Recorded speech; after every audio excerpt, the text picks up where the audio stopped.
జిల్లా వనపర్తి మాది పెద్దగూడెము. అయితే మాకు నీళ్లు లేక పొలాలు ఎండిపోతున్నాయి. మాకు రైతు బంధు లేదు, రైతులకు గిట్టుబాటు ధర లేకుండా అయిపోయింది. మన ఎమ్మెల్యే గారు వస్తే మాకు నీళ్లు అడిగితే ఆయన ఆల్మట్టి నీళ్లు అడిగినా వారం రోజులకు వస్తామని చేనులు మొత్తం ఎండిపోతున్నాయి. మేము ఏం చేయాలి? ఇప్పుడు ఏం చేసే పరిస్థితుల్లో మొత్తం ఎక్కడ తిరిగి ఎండిపోతున్నాయి చేనులు. వాళ్ళ కరెంటు ఒక్క రోజుకు 3-4 గంటలు ప్రాబ్లం ఇస్తున్నారు. కరెంటు తీసేస్తున్నాడు. ఇంకోటి తాగనిక నీళ్ళు కూడా మిషన్ భగీరథ ఆ నీళ్ళు కూడా కట్ చేస్తున్నారు వాళ్ళు. మళ్ళీ ఇంటి ట్యాక్స్ కట్టకపోతే కరెంటు కట్ చేస్తా అంటున్నారు.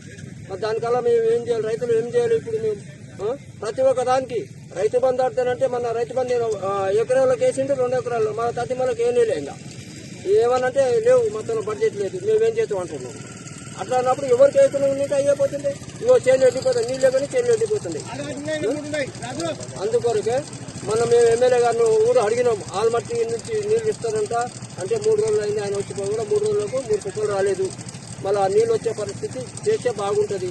ఇంకా ఆయన రేవంత్ రెడ్డి ఎక్కడి నుంచి సన్నాసి, వాడు సన్నాసి, వీడు సన్నాసి. ఆ సన్నాసులో మనం సర్వే చేపించి 2 మాటలు చేపించాడు. మళ్ళీ ఇప్పుడు సర్వే చేపిస్తాడు. ఎందుకు? మనం సన్నాసులో దానికనే సర్వే చేపించేది ఆయన.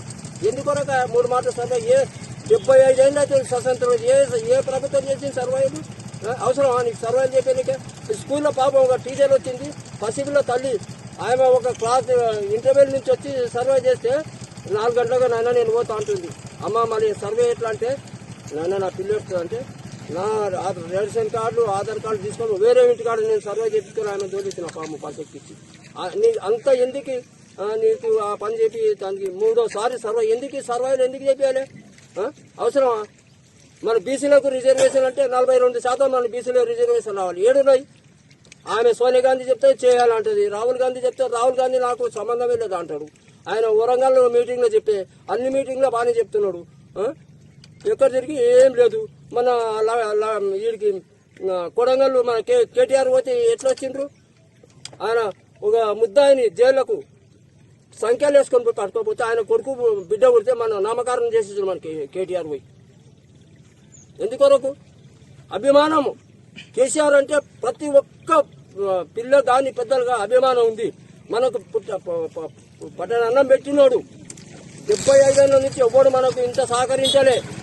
10 ఏళ్ళ పరిపాలించాలంటే మనకి ఎంత సంతోషంగా ఉందంటే అంత సంతోషం.